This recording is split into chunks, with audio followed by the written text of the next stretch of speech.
So in addition to a great UFC card with Brunson and Shabazian, we also have an incredible card with Bellator this weekend. Yeah. They're back in full swing as well. I was wondering when they were going to get back to work, and I'm sure they were dealing with all the same type of things that everybody else is dealing with in sports, but it's nice to see them back. Yeah, and they kind of got their feet wet with that first card with Little Pettis, and that was a good show. But this is an even much more stacked, and I think will be much better fight card for them. And from what I hear, they created a bubble just like Yaz Island, not quite as extravagant as Yaz Island, but they blocked off a certain area of the Mohegan Sun, a certain area of the casino. The entire place was reserved for Bellator, and they were able to basically give us a show we needed, and we didn't notice a thing.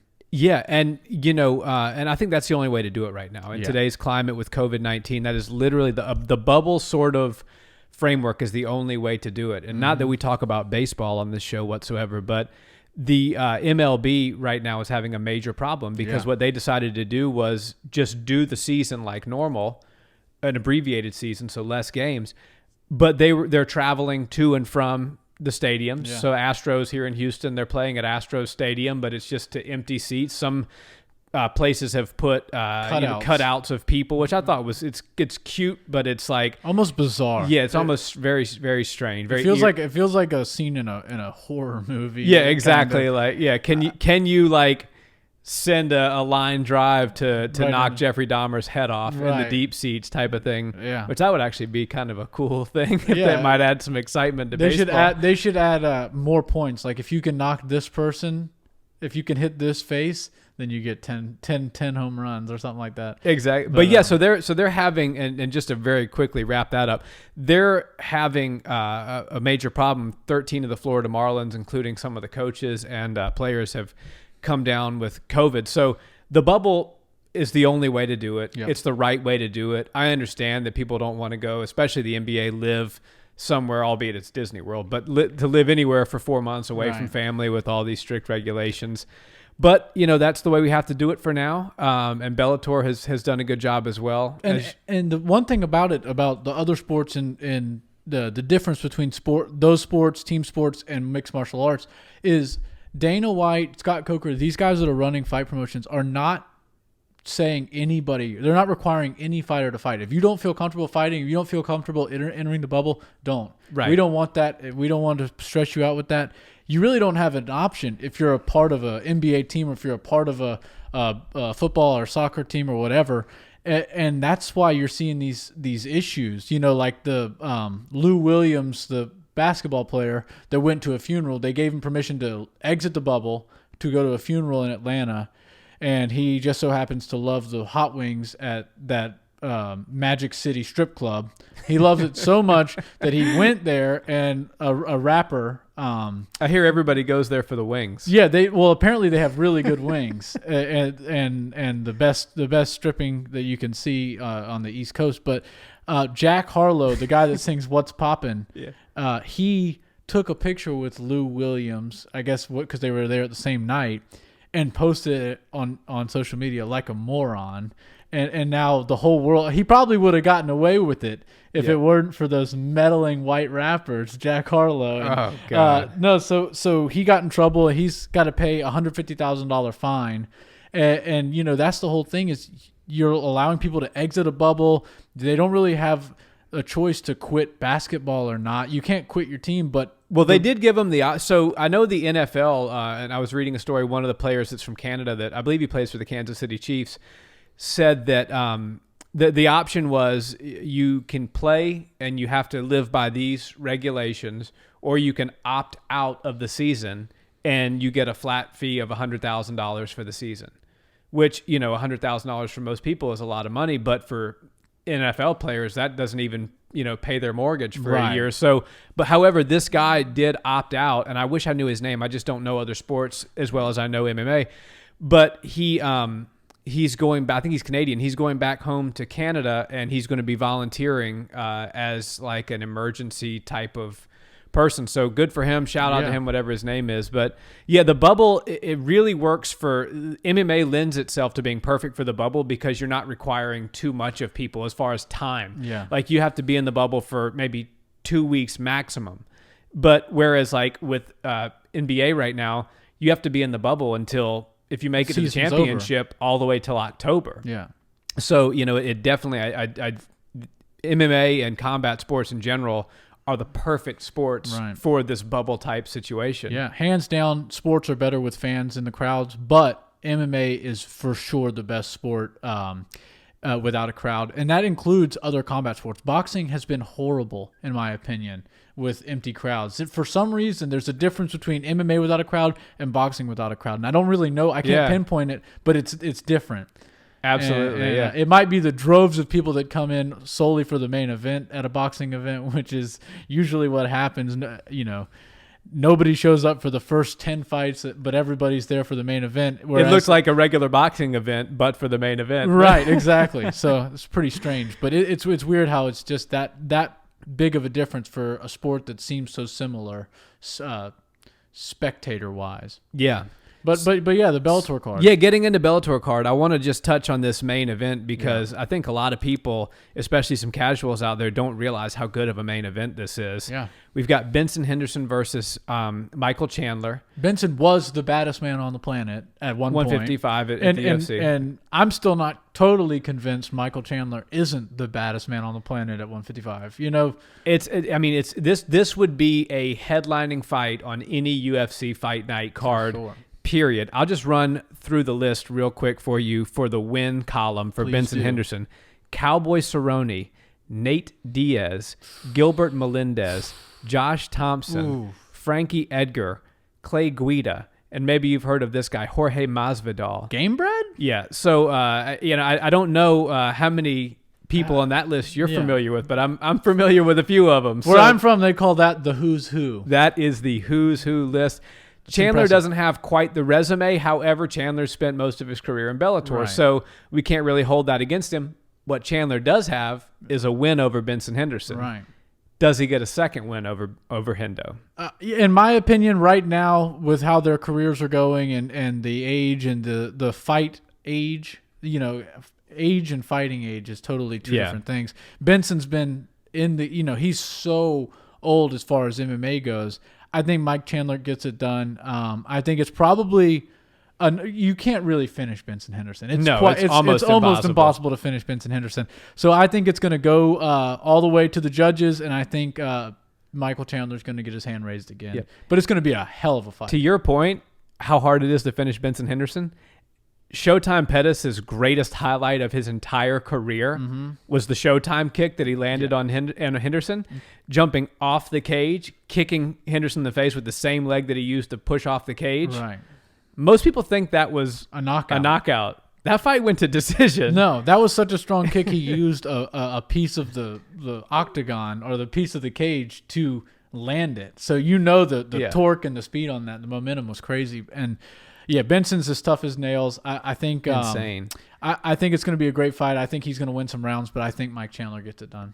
Yeah, so Benson Henderson is an incredible grappler. He's great off of his back. His jiu-jitsu is excellent. He can stand in there and strike with anybody. I think where Chandler is going to have success is with the stand-up close range and grappling exchanges. I think Chandler's going to have his moments with some takedowns. I think Benson is going to do well on the ground and try to work an active bottom game from the guard. He's got a good bottom game, yeah. I think he's going to end up in the guard quite a bit just because of the nature of the way Chandler fights. I do see Chandler getting this done again. Yeah. And then that really begs the question, how good is Michael Chandler? Because I just rattled off the list of people that Benson Henderson has defeated in his career. Now, I get it. He's 36 years old. Maybe he's not the same Benson Henderson he was when he defeated Jorge Masvidal and Nate Diaz and Cowboy and Melendez, etc. Still one of the best in the world. But still one of the best in the world. And I'm telling you, I know Khabib is reaching the end of his career, and he said that, and he's even laid out the roadmap for the end of his career.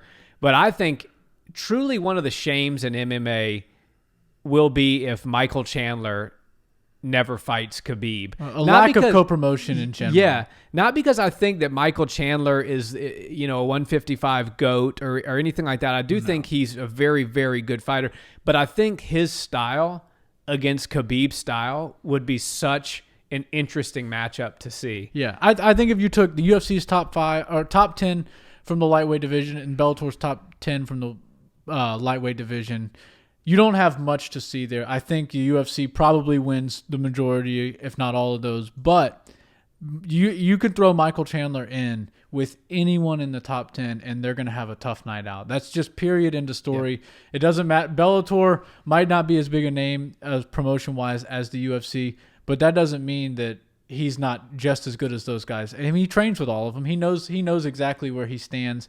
You know, he was a great wrestler at Mizzou, just an absolute stud, a workhorse, and he gets paid well at Bellator. He doesn't need to move to the UFC, and what's the point? But it does suck as for fans, because that's the one thing boxing does have over the UFC is these co-promotions, these 4 belts that are always moving around from person to person. And you kind of know that all boxers, no matter where they are equal. Whereas there's always a debate, the UFC has the best athletes and Bellator's second tier. It's not the case. Overall, I would agree with that. But the guys sitting at the top, Douglas Lima, Michael Chandler, some of these guys, they can hang with everybody in the UFC. Absolutely. I mean, you said it best. The depth is not there for Bellator. The UFC has a much deeper roster, but the cream of the crop from both organizations are, I think Douglas Lima could go in there and mix it up with Kamaru Usman. Yeah, I would love to see that fight. For sure. I would love to see Chandler versus Khabib. Yeah. I know I mentioned Chandler doesn't have the resume that Hendo has, but Chandler does have a win over Eddie Alvarez, who, oh, by the way, happened to at one point be the UFC 155 champ. Right. So it's compelling. This is a great matchup. This is a great matchup regardless of what organization you put it in. This is a top-of-the-bill type of matchup. And I think that it's going to be a great fight. Although we both think Chandler's going to get it done, I do think it's going to be a close fight, and it's going to be a fun one to watch. Absolutely. And, the rest of the card's pretty fun. The bulk of the fun's going to be had in the main event. I think that it's going to deliver in every way. But we've also got Matt Mitrione. He's the co-main fighting Timothy Johnson. Yep. And I'm, both UFC guys, former UFC guys. And with a mustache as strong as Timothy Johnson's, it's hard to bet against somebody like that. But Matt Mitrione, just like we were talking about, the Bellator has some of the guys that can mix it up with the best of the best in the UFC. Matt Mitrione is one of the best heavyweights on the planet. And And I think he gets it done over Timothy Johnson. I think it's going to be a fun fight, but I think it's a first-round finish. I do too. Yeah. I think that's a really fun fight. Timothy Johnson's getting to the latter part of his career. Yeah. Matt Mitrione, for heavyweight, he's really still kind of coming into his own. Yeah. And I think that, like you said, I don't think that he would be the UFC champion right now. Yeah, me either. But I do think that he, on any given night, could beat any UFC heavyweight. Yeah. He's more athletic than almost any of them. And he actually was either tried out for or played in the NFL for a short period of time. So he's a super athlete. I mean, he's known for some of the most exciting fights the heavyweight division that I can remember. The double knockout, like the double knockdown with him and Fedor. Like, I mean, he's a really fun fighter to watch. Yeah. I do think he's going to ultimately get that Bellator strap at heavyweight. And it'll be exciting. I think he gets past Johnson. I think he gets past him fairly easily, but it's still an exciting fight. Yeah, and I can't think off the top of my head if they've fought before, but with Fabricio Verdum leaving the UFC, maybe thinking about going to Bellator, I wouldn't mind seeing a 2020 or 2021 version of Fabricio Verdum versus Matt Mitrione. I think that'd be fun. That would be a great fight. Yeah, absolutely. Well, so what else we got on that card? Well, Myles Jury is fighting. And Myles, everybody knows Myles Jury from, he's one of those guys that seems young, but he's been in the game for a long time. So it's, just one of those names. And he's fighting a guy that I will never pronounce his last name right, but Georgie. He trains at the training lab. He's a tough competitor. Okay. You'd know him if you saw him. They're both coming off a win and a loss. They're kind of 2 steps forward, 1 step back type of fighters right now. I think Myles gets it done. Probably in a late TKO stoppage. That's okay. Not too much. Yeah, I don't know a whole lot about his opponent. As you say, he trains at the training lab, and we know some of the guys over there. But Myles is a great fighter. He went to decision with Benson Henderson in his last fight, so. If you're going to decision with Hendo, you know your stuff to some degree. So, For sure. Yeah, I'll go with Myles as well. And then one more that's it's actually on the undercard is AJ Agazarm. I think I'm saying his last name. Yeah. The Agazarm. jiu-jitsu ace. Yeah. He's 3-1. He lost his first fight on a 3-fight win streak right now. His stand up is still very novice, very rudimentary, but he's so good on the ground that I think he might be able to get it done again and continue the streak going. Let me see who he's fighting. I can't exactly remember. These specialists, we were just talking about being an MMA, well-rounded fighter from the beginning, but there's still room for the specialists, for the Khabibs, for the, these elite level strikers, Edson Barbosa. Israel Adesanya. Yeah, absolutely. And so, he's fighting Chris Linochi. And Chris Linochi, you know him from being a training partner of Uncle Chael. He's a Gracie Baja Portland guy. Tough. They call him Sunshine, I believe. And he's 6-2. Agazarm is 3-1. Right? Yeah. So I think it's going to be a fun fight. And I know what's his name, Linochi, is a good stand-up fighter. So I think we might see Linochi get the win. I think it's going to be a decision win for Linochi. Yeah. And so I'll just I won't give a direct prediction on that fight, but I will say it's going to completely depend on how quickly AJ can get Linochi to the ground. Can or cannot get it. If he cannot, it's going to be a long or perhaps very short night for AJ. Yeah. If he can, it's going to be probably a very short night for Linochi. For sure. One thing is Linochi is definitely one of those guys that gets a ton of good reps in with the wrestling and the jiu-jitsu because, you're up there in Portland. They've got Austin Vanderford, Chael's son, and all those guys are up there. So he's going to be well equipped when it comes to the ground game, but will it be enough to stop a jiu-jitsu ace like AJ? If he can get him on the ground, probably not. Right. But we'll see. Guys, that's the Bellator card, Bellator 243. They're coming back really strong in their second installment post-COVID. So let us know in the comments, what do you think? Who do you think is going to win these fights? Which ones are you most excited to don't miss that watch? One. That's going to be a very good card, guys. So make sure that you like, comment, subscribe to the Barnhill Brothers Show. We're going to keep pumping out these videos for you guys. Yes. And check us out on the podcast app, wherever you listen to podcasts, Spotify, Apple, Podbean, you name it. We're there. Leave those reviews, comment literally anything. All of it helps us. One little tap of the thumbs up button, it really goes a long way. Thank you so much for listening, and stay tuned for more. Thanks, guys.